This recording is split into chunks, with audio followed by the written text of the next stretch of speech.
दोस्तों स्वागत है फिर से एक बार शाही गौशाला के एक और ब्लॉग्स में। आज का जो टॉपिक है वो टॉपिक ये है, बीएमसी के ऊपर हम एक वीडियो बना रहे हैं। बीएमसी का मतलब हो गया बल्क मिल्क कूलर। बी से हो गया बल्क, एम से हो गया मिल्क, सी से हो गया कूलर। तो हम आज जो जिस विषय पे चर्चा करने के लिए आप लोगों के बीच आए हैं वो टॉपिक है बल्क मिल्क कूलर। ये बल्क मिल्क कूलर आखिर है क्या, इसकी ज़रूरत हमें क्यों पड़ती है और इसका काम क्या है, ये लोगों के बीच में जानकारी होना बहुत ज़्यादा ज़रूरी है। खासकर जो इंड यूज़र हैं, जो इस्तेमाल करते हैं, जो दूध इस्तेमाल करते हैं। लोगों के मन में एक धारणा बैठी हुई है कि दूध अगर ठंडा है तो ये दूध फ्रिज में डाला हुआ है, क्या किया हुआ है, नहीं किया हुआ है, बर्फ़ में डाला हुआ है। तो उसी के विषय में हम आपसे चर्चा करने के लिए आए हैं। देखिए, ये बल्क मिल्क कूलर जिसके बारे में हम चर्चा करने के लिए आपके बीच आए हैं वो दिखाने का कोशिश करते हैं कि आखिर वो है क्या, उसका काम क्या है। ये देखिए, ये भी आपके सामने ये दिख रहा है, ये इसे बोलते हैं बीएमसी, बल्क मिल्क कूलर। ठीक है, इसका जो काम है मैं आपको ये प्रोसेस दिखाता हूँ आपको।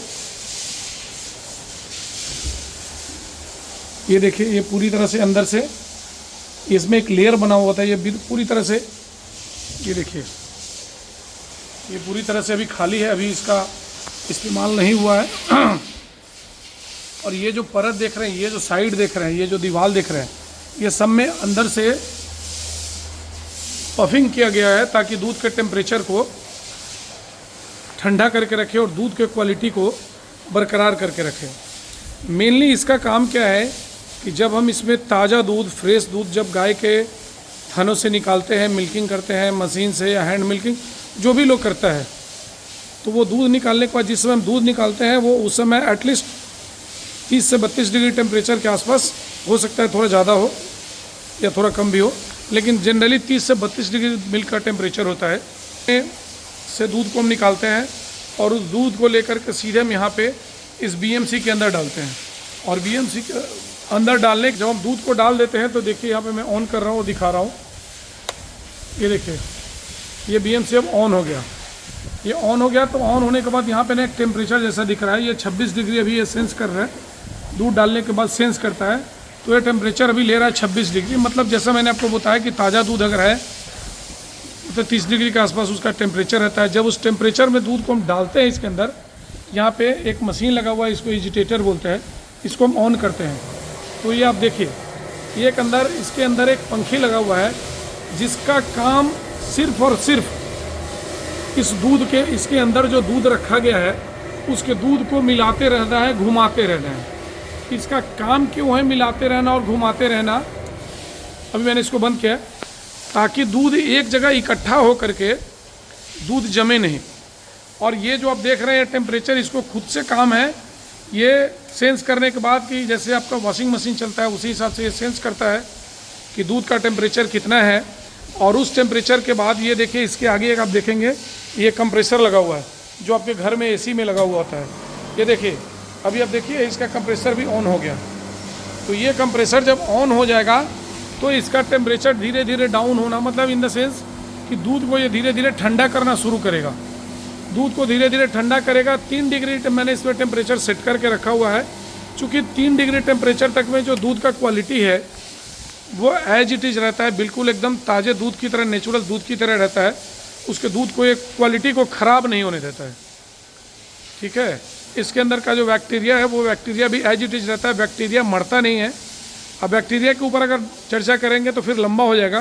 बैक्टीरिया ही है जिसमें बैक्टीरिया इसके अंदर का मर जाता है, तब आप दूध को बॉयल करते हो, दूध वो फट जाता है। और फिर वो अच्छा गुड बैक्टीरिया ही जब आप डालते हैं दूध को बॉयल करके तो वो दही जमाता है। तो अलग अलग बैक्टीरिया का अलग अलग काम है। तो हम इसको जब 3 डिग्री टेम्परेचर तक में ठंडा करके ये रखता है, फिर जब इसका टेम्परेचर अपने आप ऑटोमेटिक ये मशीन ठंडा करना बंद कर देता है। और ये सारा कुछ ऑटोमेटिक प्रोसेस होता है। के बाद क्या होता है कि जब टेम्परेचर इसका दूध का फिर से जब ये ऑटोमेटिक बंद हो जाता है, तो जब इसके दूध का टेम्परेचर 7 डिग्री, 8 डिग्री, 9 डिग्री पे जैसे ही जाएगा, 9 डिग्री से ऊपर जाएगा, फिर से इसका कंप्रेसर ऑन हो जाएगा और ये दूध को ठंडा कर देगा। अब ये जो मैंने आपको एजिटेटर जिसके बारे में मैंने बोला है, ये इसका काम है एक सर्टेन टाइम पे घूमते रहता है। ताकि ये दूध को एक जगह जमा नहीं होने देता। इसका स्पीड भी फिक्स है, न इसको हम घटा सकते हैं न बढ़ा सकते हैं। अगर यही इसका स्पीड ज़्यादा आरपीएम का होता तो पता चलता है कि उस दूध से क्रीम अलग हो गया और दूध अलग हो गया। तो हमको दूध का क्रीम भी नहीं निकालना है, दूध को सिर्फ इस अवस्था में रखना है कि ताकि अब रह गया बात कि इसको क्यों चलाएं, हम इसको नहीं भी चला सकते हैं, ठीक है। हम इसको जब नहीं चलाएंगे, इसको जब ऑन करके नहीं रखेंगे तो जस्ट लाइक ये फ्रीज हो जाएगा। जैसे आप अपने घर में ट्रायल करने के लिए मैं बोल रहा हूँ कि आप एक ग्लास में दूध ले लीजिए और आप अपने घर में फ्रीज में डीप फ्रीजर में कहीं भी दूध को डाल दीजिए। जब अर्ली इन द मॉर्निंग 5 घंटे 6 घंटे के बाद जब दूध को देखेंगे तो पता चलेगा कि उस दूध में, दूध के ऊपर ग्लास में सबसे ऊपरी सतह पे मोटा सा क्रीम, जिसको देसी भाषा में हम लोग छाली भी बोलते हैं, एक मोटा सा क्रीम का परत बैठ गया। अब क्या हुआ कि वो क्रीम पूरा ऊपर आ गया और नीचे जो दूध है उस दूध में सिर्फ SNF है, छेना है, फैट नहीं है, मतलब उस दूध में घी नहीं है। अब उसको आप क्रीम को जो ऊपर बैठा है उसको लाख आप चम्मच से लेकर मिलाने की कोशिश करेंगे, वो दूध के अंदर दोबारा नहीं मिलेगा। एक बार जब क्रीम ऊपर आ गया तो आप कुछ भी कर लेंगे, वो दूध में फिर क्रीम वापस से स्टोर मतलब नहीं मिल सकता, मिल के बराबर नहीं होगा। तो इसीलिए हम ये एजिटेटर जो अभी मैंने ये जो पंखी जो लगा हुआ है, इस पंखी को इसीलिए हम चलाते हैं ताकि ये दूध का क्रीम जो है वो एक जगह इकट्ठा नहीं होने दे। और स्लो स्पीड में इसका फिक्स किया हुआ है, इसका टेक्नोलॉजी फिक्स किया हुआ है, जिसके हिसाब से इसमें जो मोटर लगा है उसका RPM बहुत कम रखा गया है ताकि ये दूध के क्रीम को बाहर नहीं निकाले। दूध और क्रीम दोनों नॉर्मल, मैंने पहले बोला कि ये बिल्कुल नेचुरल तरह लगे, आपको ये एहसास नहीं हो कि ये अभी का दूध है या एक दिन पुराना है। ये बड़ी बड़ी कंपनियां इस तरह से ही प्रोसेस करती हैं। दूध को अगर स्टोर करना है, आपको कच्चे दूध को आप उसका सेल्फ लाइफ बढ़ाना है, उसका लाइफ बढ़ाना है, तो 3 दिन तक आप दूध को मैक्सिमम रख सकते हैं। अगर आप किसी लैब में भी लेकर के जाएंगे टेस्ट कराने के लिए तो ताज़े दूध में और उस दूध में कोई भी चेंजेज आएगा, ना ही वो दूध एसिडिक होगा जिसको खट्टा बोलते हैं, ना ही दूध आपका फटेगा, न क्वालिटी में कोई मतलब दिक्कत आएगी। तो मेन मकसद हमारा यही था आपको बताने का कि दूध जो ठंडा आपको दिखता है या जो BMC है, वो BMC का काम क्या है, BMC करता क्या है। दूध अगर आपको ठंडा मिल रहा है तो दूध ठंडा क्यों मिल रहा है, उसका मेन वजह यही है। चूँकि मान लीजिए कि मेनली हमको इसको इस्तेमाल करने का एक बहुत बड़ा वजह ये है कि अगर हम दूध को ट्रांसपोर्ट करते हैं, एक जगह से दूसरी जगह लेके जाते हैं, तो दूध का जो लाइफ है ना, सेल्फ लाइफ है, वो बरकरार रहे, मतलब दूध अच्छी क्वालिटी में पहुँचे। अगर मान लीजिए कि हमने BMC में दूध नहीं रखा, आपको ताज़ा का ताज़ा दूध दे दिया और वो 2 घंटा 3 घंटे के बाद उससे अगर आपके पास पहुंचता है, आपको मिलता है, 3 घंटे के बाद आप दूध को कंज्यूम करेंगे तो दूध की जो गुणवत्ता है वो घट जाएगी। दूध का जो टेस्ट है, वो दूध का टेस्ट है वो आपको पहले जो नेचुरल होना चाहिए वो चीज़ नहीं मिल पाएगा।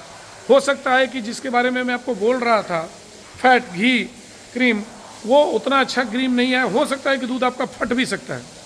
तो इसीलिए हम BMC का इस्तेमाल करते हैं कि ताकि दूध अगर मेरा ठंडा है, ट्रांसपोर्टिंग में अगर 2 घंटा डिले भी कहीं हो रहा है, तो दूध आपको सही सलामत उसी गुणवत्ता के साथ आपको डिलीवर हो, उसी गुणवत्ता के साथ आपको मिले जिस गुणवत्ता के साथ हम आपको देना चाह रहे हैं।